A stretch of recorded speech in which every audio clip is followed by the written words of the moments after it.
Hey there, fellow travelers! Welcome to Zondyland, your ultimate travel guide for exploring the world one adventure at a time. I'm Dan, your travel buddy, and I'm so excited to take you on this journey with me. We'll dive deep into local cultures, must-see attractions, try out new cuisines, and even share some travel hacks to help you travel smarter. Zondyland has got you covered.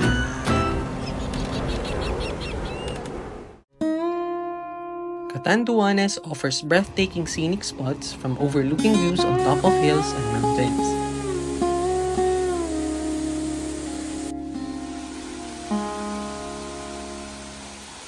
Binurong Point is one of the most stunning natural attractions in Catanduanes, offering breathtaking views of the rugged coastline, rolling hills, and the vast Pacific Ocean.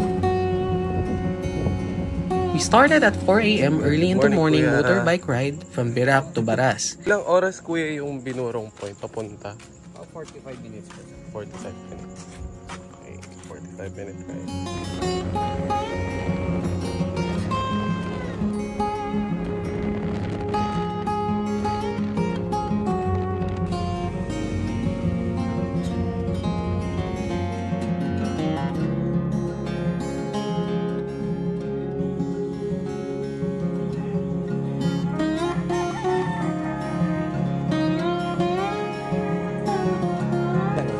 Started the hike as soon as we arrived to catch the sunrise. Minutes ang ano niya lalakarin natin. 25 minutes? Opo, 1.3 kilometers. Ako po ang guide niyo si Ate Chris. Ate Chris. So may dagat munang Ito i-retract. ilog mo, ilog to. Ilog ba to? Okay. Ito dagat na. Low tide. So pag low tide daw dito. Tama. Pero kung high tide, saan? Mas mahirap yung daan. Dito sa mga malalaking bato dadaan. So buti na lang low tide ngayon.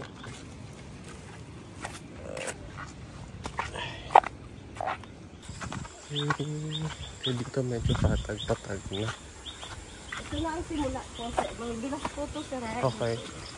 So ito yung simula ng paakyat. Local guides are available to accompany visitors during the hike, which costs 250 pesos per guide for 2 hours, and there's a small environmental fee of 40 pesos that helps support the maintenance of the area. May pala din, no? Opo. So kalahati na kami. So damo na to lahat? Opo.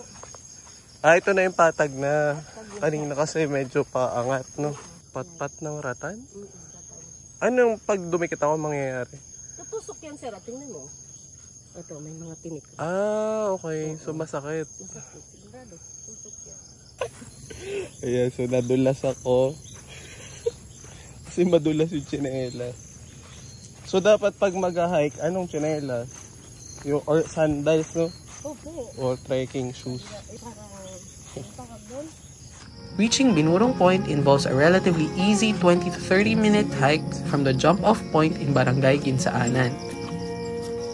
As you reach the top of the hill, you are greeted by a sweeping landscape that overlooks the crashing waves of the Pacific Ocean, dramatic rock formations, Sobrang ganda. and rolling grass-covered hills.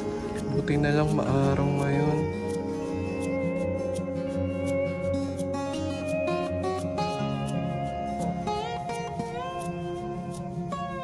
Ito yung point 3. Binurong point 3.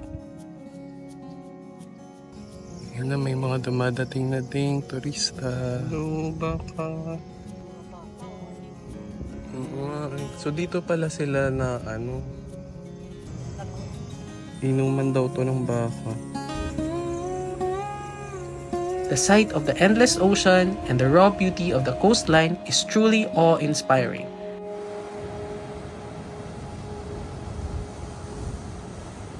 The grassy hills of Binurong Point are perfect for a leisurely stroll or simply sitting and enjoying the cool breeze. The gentle slopes and undulating terrain make for a peaceful and picturesque walk surrounded by lush greenery. The cliffs at Binurong Point are one of its main highlights.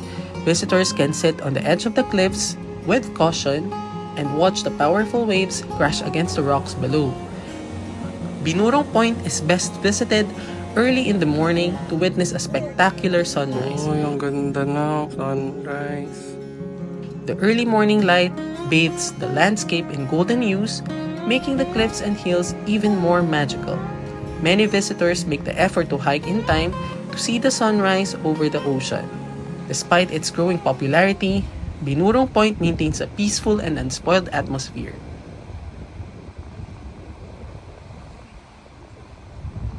Okay, pababa na kami.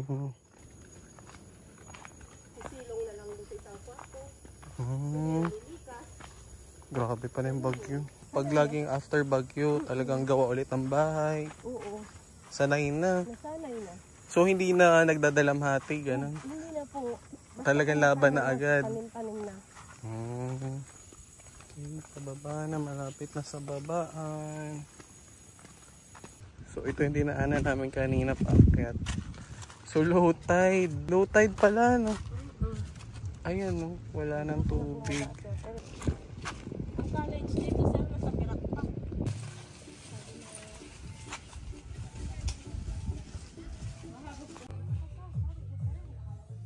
Magkano po yung entrance? Ano po ma'am, sir?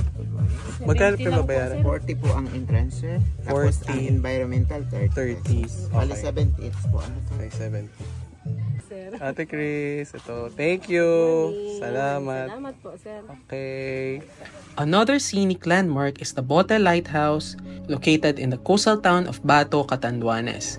It is one of the island's iconic landmarks, offering both historical significance and stunning panoramic views. It is perched on a hill overlooking at the Pacific Ocean, making it a popular destination for travelers seeking scenic vistas and a glimpse into the island's maritime history. Although not as old as some of the more famous lighthouses in the Philippines, Bote Lighthouse has served as an important guide for maritime vessels over the years.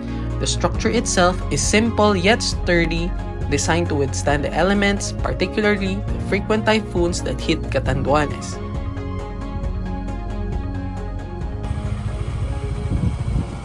Magkano po? 20 po ang bayad sa Ang isa tao. sa tour guide. Tapos, Okay. na-entrance pa dito, 10 lang. 10? Atin lang. Reaching Bote Lighthouse involves a Hindi, short sa buong buhay uphill na. hike, which takes about 20 to 30 minutes, but it's relatively easy and manageable for most visitors. Bakit kaming Bote Lighthouse, di ba? Bote Lighthouse. Bakit Bote Lighthouse? Ang pangalan nitong barangay namin. Ah, Bote. Yan, si Kuya Manuel ang aming tour guide. You will have a tour guide who will accompany you along the trail and pays 220 pesos. Mga bato. Ito po, pwedeng bababa lang to. Ayun, ito naman. Paket na po ito mamaya.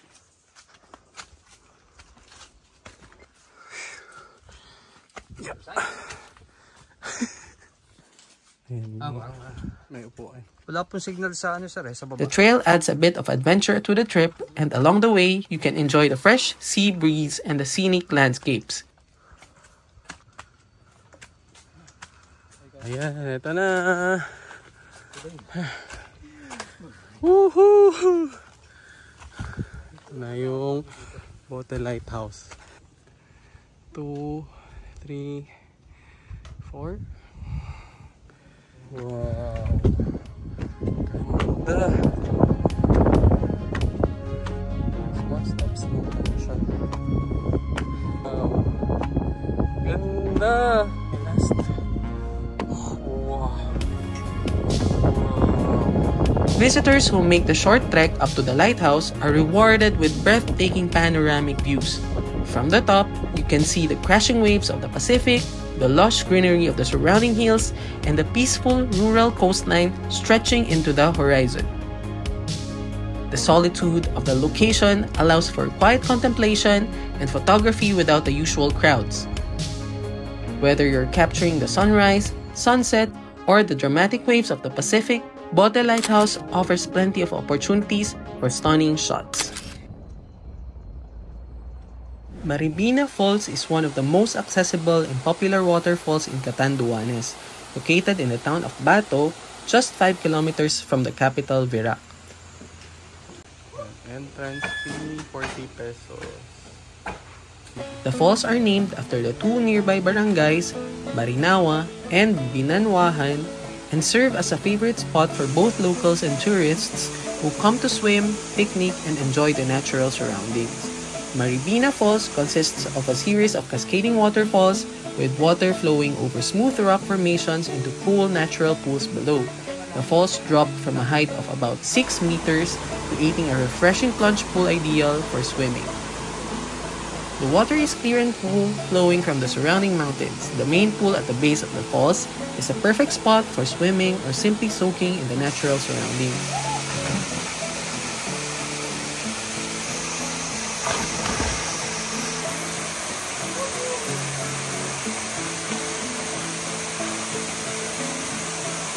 The falls are surrounded by dense tropical greenery, which adds to the serene and refreshing atmosphere of the area. The sound of the rushing water combined with the lush environment makes it a peaceful nature retreat.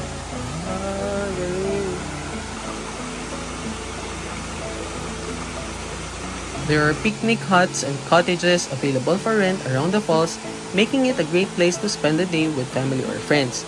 Unlike many waterfalls that require long hikes to reach, Maribina Falls is easily accessible from the main road. A short walk down a concrete path leads visitors directly to the falls, making it convenient for all ages.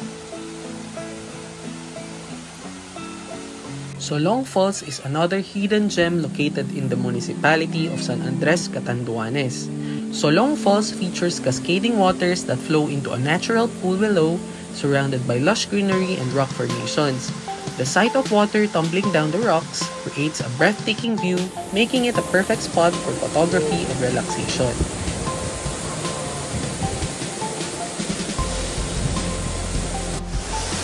Whoa! Wow!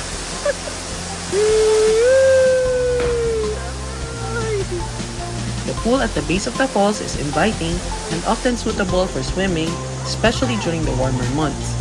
While Solong Falls is relatively remote, it is accessible through a short hike from the nearest road. Be cautious when swimming and exploring the rocks around the falls. It's important to prioritize safety, especially when navigating slippery surfaces. Visiting Solong Falls offers a glimpse into the local culture as the area is often frequented by residents. Engaging with the locals can enhance your experience, providing insights into their traditions and way of life.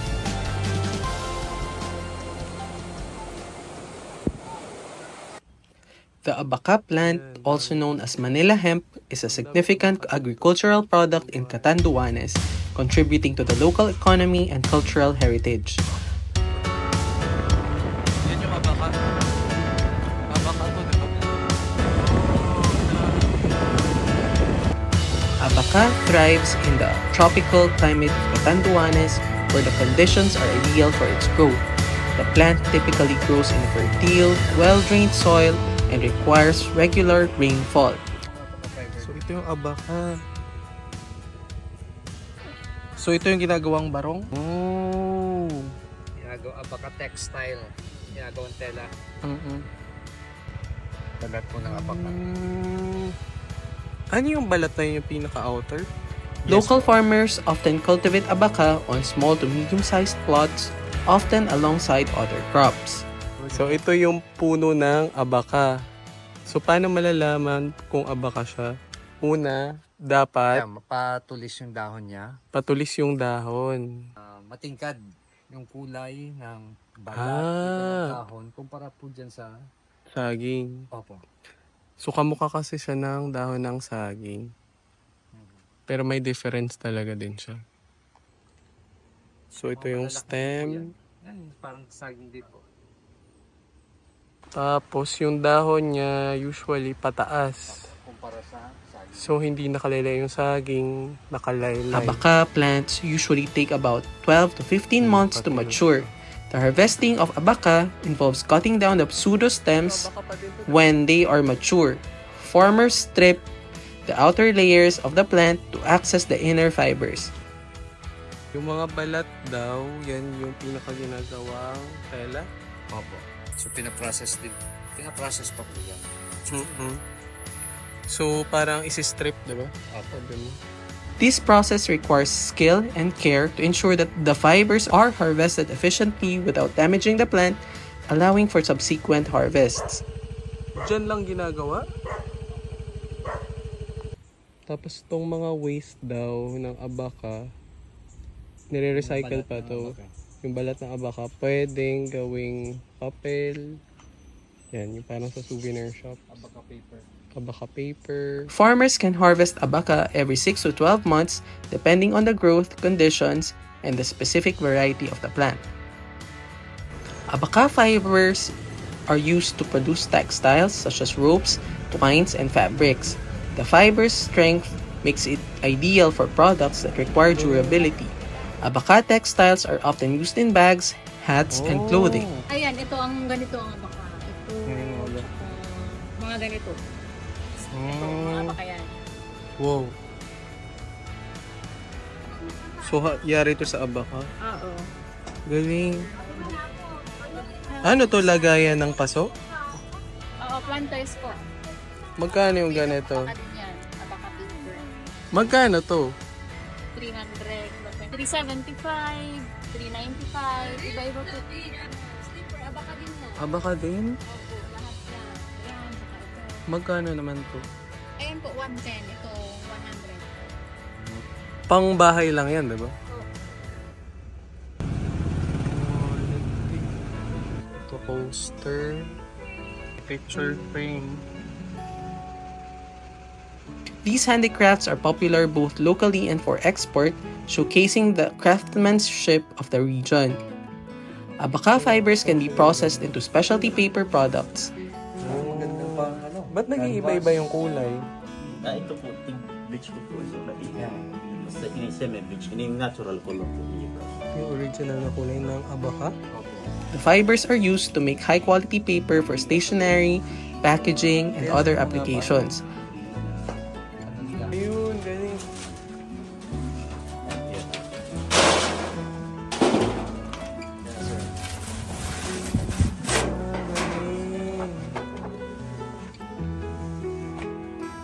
Hours. Paano siya niluluto? As in may apoy? Dito naman niluluto. Paano po Ito yung gilingan po.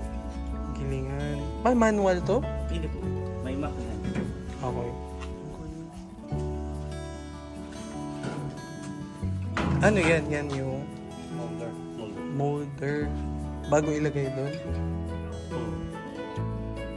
Tapos siya pag mold, i-press ta. Okay. Ano, kada ko yung tubig siya. After i-press siya, lukot na po yung sa stickers. 20 pesos lang? Okay na ba yun? Okay. The cultivation of abaca is an important source of income for many farmers in Catanduanes. Abaca farming is often seen as a sustainable agricultural practice. The plant is resilient and can thrive in conditions that may not be suitable for other crops, making it a valuable addition to the agricultural landscape. The pili nut plant is a significant agricultural product in Catanduanes and other parts of the Bicol region in the Philippines. Known for its delicious and nutritious nuts, the pili tree is often referred to as the Philippine nut tree. Yung puno ng pili. So yung bunga niyan yung pili nut na ginagawa. Kaya yun yung bunga ng pili. So pag hilaw pa yan, di ba? Pag green. So pag hinog, anong color? Purple yun yung i-harvest na.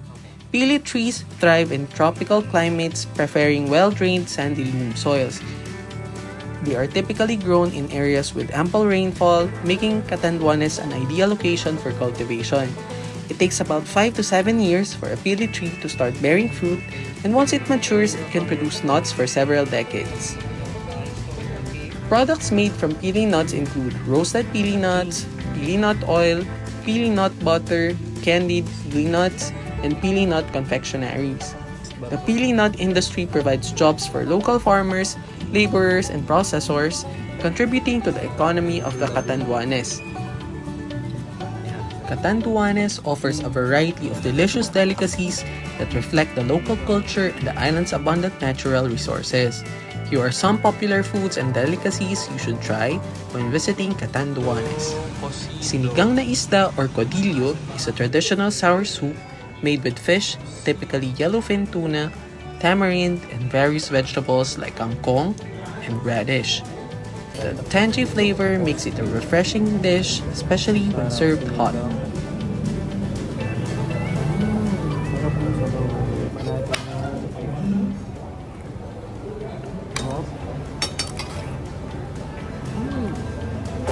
Pancit Bato is a local noodle dish made with special flat noodles from Bato, Catanduanes.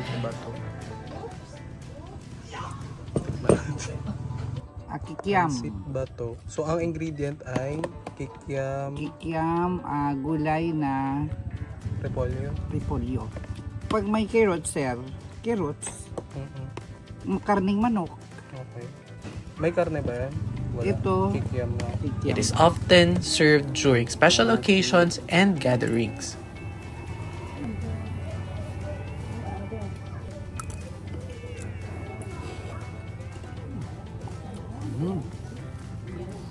Sarap nga. So, may kikiam, repolyo, and pancit. Suman or latik is a popular snack in Catanduanes made from glutinous rice cooked in coconut milk, then wrapped in banana leaves and steamed. Ang latte. Ito po, luto na to. Ilaw pa po yun. Ito po yung bigas, hinahaluan ng extract. So nakahalo na siya dyan. So raw pa lang po ito, sir. So ito may nakaluto po dyan. Gaano katagal po saglit lang? 4 hours. 4 hours? Tapos high heat. So ito na yung finished product. Isang pirasong ganire. 30 pesos to. May package ba kayo na ano? May promo? 300, 10 piraso. Ito yung sauce nila. Coconut milk, Coconut honey, honey. anis. Wow, dami palang ingredients. Ito ay specialty ni... Ano po pangalan niyo? Simpleng delicacies.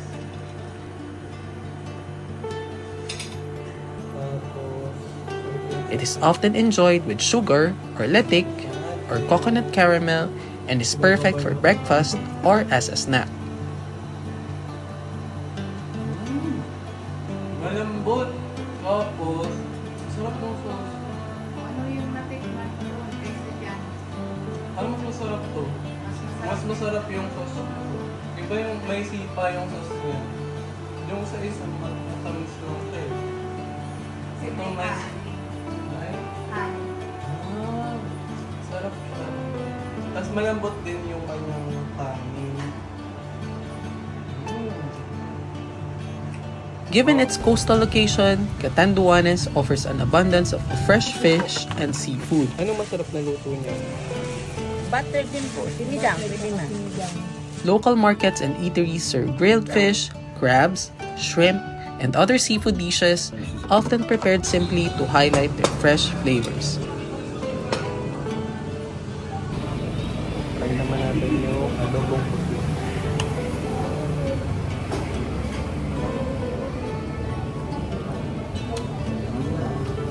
Marami siyang onion and may laurel. Kaya pala parang lasang adobo talaga kasi may laurel.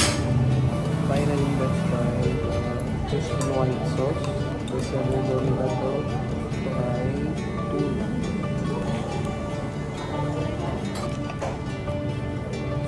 Okay naman, para kang kinray, mostly masabaw niya is parang eggs with carrots. Okay naman. Tapang Kalabaw is a dish which consists of marinated carabao meat that is usually cured and dried before being grilled or fried. It is often served with vinegar or soy sauce as a dipping sauce. Try natin ang carabao tapang. So, carabao. Sarap din. Lasa rin beef. Malasa siya. Approve. Sarap. Hello guys. guys, so si Kuya Raymond, siya yung nag-guide sa akin sa Catanduanes. Thank you, Kuya Raymond. Kuya Raymond, promote mo yung agency mo. Thank you ulit, Sir Dan, for availing our service. And guys, if you want to travel to Catanduanes, kagaya po kay Sir Dan, look for Islandscape Travel and Tours. You can check our page, our FB page for the full details of the tours that we're offering. So guys, please come and visit Catanduanes. Whether you're indulging in savory dishes or sweet treats, or hike to see the breathtaking sceneries of lush greenery and Pacific Ocean, the flavors and sights of Catanduanes are sure to leave a lasting impression on your memory and taste buds. This is On The Land, your favorite travel buddy. Thanks for watching!